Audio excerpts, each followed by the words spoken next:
الحمدللہ حالات کی تفصیل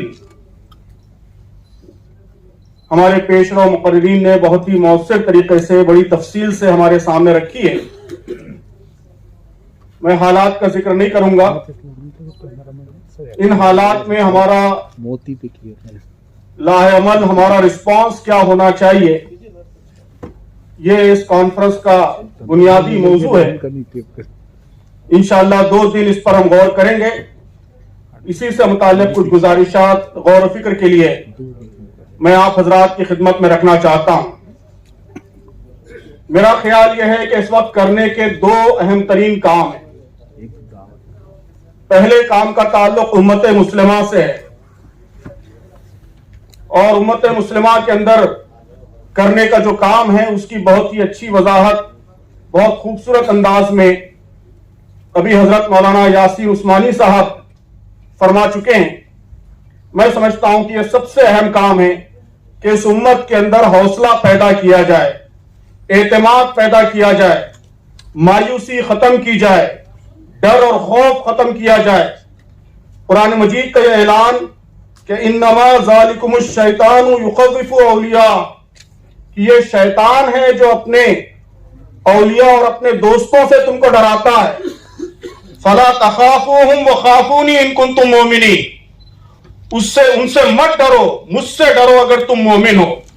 یہ اس وقت امت مسلمہ کے رویے کا عنوان بننا چاہیے. اور میری آپ کی ملک بھر سے تشریف لائے قائدین اکرام کی یہ سب سے بڑی ذمہ داری ہے ہمارے کاندھوں پر کہ امت کے اندر یہ بے خوفی، یہ حوصلہ، یہ اعتماد پیدا کریں. اسی کے نتیجے میں اگلے لاہ عمل کی راہ ہموار ہوگی. اس وقت جو حالات ہیں یہ حالات کوئی ہمارے لیے نئے حالات نہیں ہیں. 1857 سے لے کر اب تک تاریخ کے مختلف ادوار میں اس طرح کے حالات کا ہم نے کامیابی سے سامنا کیا ہے. شرار بولہبی سے چراغ مصطفی کی کشمکش یہ فطرت کا اٹل اصول ہے. کبھی یہ کشمکش تیز ہوگی، کبھی اس کی رفتار، اس کی انٹینسٹی کم ہوگی. کبھی اس کشمکش میں اہل اسلام کا پلہ بھاری ہوگا، کبھی ان کا پلہ کمزور ہوگا. لیکن یہ کشمکش ہمیشہ جاری رہے گی. اس سے ہم کبھی گھبرائیں گے نہیں، اس سے کبھی ہم پریشان نہیں ہوں گے. میں سمجھتا ہوں کہ اس وقت کے حالات کا سب سے زیادہ تشویشناک پہلو یہی ہے کہ یہ حالات نئے نہیں ہیں، لیکن ان حالات کے نتیجے میں جو مایوسی اور جو خوف کی کیفیت، ڈر کی کیفیت نظر آ رہی ہے وہ ایک نئی صورتحال ہے. اس صورتحال کو سب سے زیادہ ہمیں کاؤنٹر کرنا ہے، اس کا مقابلہ کرنا ہے، اس سے امت کو نکالنا ہے. یہ قوموں کے لیے سب سے بڑی مصیبت ہوتی ہے کہ اگر امید کی لو روشن رہے تو قومیں اپنی خاکستر میں بھی امکانات کی چنگاریاں تلاش کر لیتی ہیں. لیکن اگر یہ لو بجھ جائے اور ڈر اور خوف پیدا ہو جائے تو پھر ہر چھوٹی چیز سائے تک ڈر پیدا کرتے ہیں. تو میں سمجھتا ہوں کہ اس سے نکالنے کی کیا مہم ہو سکتی ہے اور کیا طریقہ ہو سکتا ہے، اس کے لیے ہم کیا کر سکتے ہیں، اس پر ہمیں غور کرنا ہے. دوسری اہم چیز کہ ان حالات میں جو سب سے زیادہ ضروری ہے، اس کی طرف بھی محترم یاسین عثمانی صاحب نے اشارہ فرمایا ہے کہ استقامت، کہ ہم اپنے اصولوں پر، اپنے دین پر، اپنے ایمان پر، اپنی دعوت پر، اپنے پرنسپلز پر پہاڑ کی طرح، چٹان کی طرح استقامت کے ساتھ کھڑے ہو جائیں. ریزسٹنس کا یہی سب سے مؤثر طریقہ ہے. Perseverance is the most powerful form of resistance کہا جاتا ہے کہ استقامت یہ ظلم کی، ناانصافی کی مزاحمت کا سب سے طاقتور راستہ ہے. تو ہم اپنے کسی اصول سے دستبردار نہیں ہوں گے، ہم اپنی دعوت سے دستبردار نہیں ہوں گے، ہم اپنے ایمان سے دستبردار ہونا تو بہت دور کی بات ہے، کسی قسم کا کمپرومائز کرنے کے لیے تیار نہیں ہوں گے. امت کے اندر یہ حوصلہ، یہ استقامت پیدا کرنا، اور یہ ظاہر ہے کہ یہ بے خوفی کے نتیجے میں یہ استقامت پیدا ہوگی. میں سمجھتا ہوں کہ سارے مزاحمت کی ساری شکلوں میں سب سے اہم شکل یہی ہے، اور اسی کی مہم، इसी की तहरीक पूरे मुल्क में हमको चलानी। दूसरा अहम काम, उसका ताल्लुक मुल्क के आम इंसानों से है, बरादरान वतन से है। एक ताकतवर मुहिम पूरे मुल्क में बर्पा करने की जरूरत है, दिलों को दिमागों को जीतने की मुहिम। मोहतरम बुजुर्गों और दोस्तों, ये यकीन भी हमारे अंदर पैदा होना चाहिए कि इस वक्त जो कुछ हो रहा है उसकी पुष्ट पर एक छोटी सी अक़लियत है। इसी अक़लियत ने पूरे मुल्क को यरगमाल बना रखा है, होस्टेज बना रखा है। ये उम्मत मुस्लिमा का इंशाअल्लाह रोल होगा कि वो आगे बढ़कर पूरे मुल्क को इस यरगमाली से नजात दिलाएगी, ये होस्टेज खत्म करेगी। इसकी हमको कोशिश करनी है।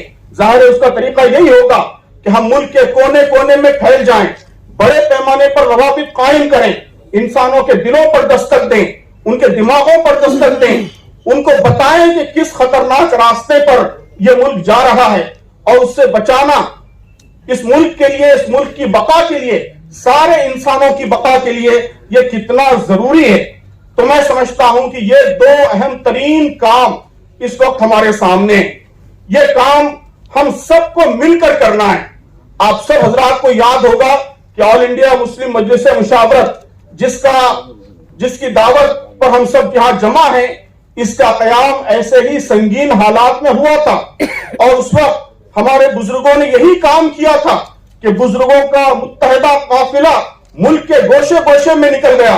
उन्होंने मुसलमानों से मुलाकात की, आम नौजवानों के दरमियान गए, उनकी बातें सुनी, उनको हौसला दिया, हिम्मत दी और साथ ही साथ मुल्क की आम आबादी तक अपना आउटरीच बढ़ाया, उनसे कम्युनिकेट किया, उनसे डायलॉग किया और फिजा को बदलने में इस पूरी मुहिम ने, तारीख ये बताती है कि इस पूरी मुहिम ने एक अहम किरदार अदा किया।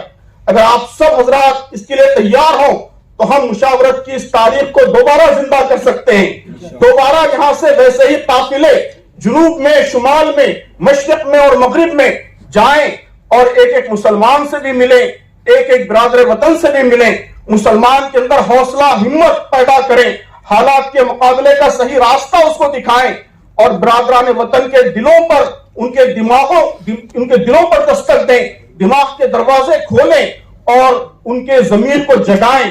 ये दोनों काम इस मुहिम के जरिए हो सकते हैं।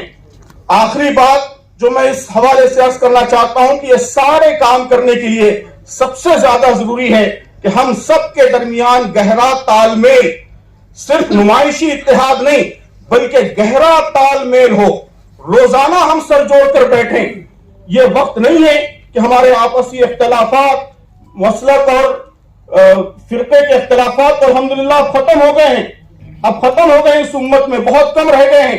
लेकिन सियासी इख्तिलाफात कि मैं फलां के साथ स्टेज शेयर नहीं कर सकता, मैं फलां के साथ नहीं बैठ सकता, वो आएगा तो मैं नहीं आऊंगा, ये सारी चीजें भी अब हमको खत्म करनी होंगी और हम सबको न सिर्फ मुत्तहिद होना होगा बल्कि हर हफ्ता, हर 15 दिन बैठने की सबीलें निकालनी होंगी।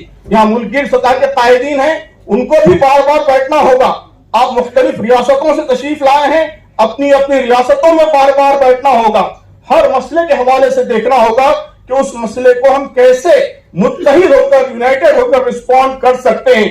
हमारा ये इत्तेहाद भी, हमारी मुत्तफिका आवाज, हमारा मुश्तरक पैगाम, ये हम मिल्लत इस्लामिया के लिए भी बहुत अच्छा पैगाम देगा, उनके हौसलों को बेदार करेगा, उनके अंदर खुद एतमादी पैदा करेगा और मुल्क को, मुल्क की अवाम को, यहाँ के हुक्मरानों को और उन जालिमों को जो इस मुल्क को तबाही की तरफ लेकर जाना चाहते हैं, उनको भी पावरफुल पैगाम इसी इत्तेहाद के नतीजे में जाएगा। तो मेरी गुजारिश है कि ये तीनों बातें जो मैंने अर्ज की हैं उसकी शक्ल क्या हो और उसके लिए क्या तरीके हम इख्तियार कर सकते हैं, इस पर आप गौर फरमाएं। जिन बातों पर भी इत्तेफाक होगा इंशाअल्लाह उसको रूबअमल लाने के लिए हम पूरी तंदही के साथ, पूरी यकसुई के साथ इंशाअल्लाह काम करेंगे। अल्लाह ताला से दुआ है कि अल्लाह ताला हम सब की रहनुमाई फरमाए, मदद फरमाए।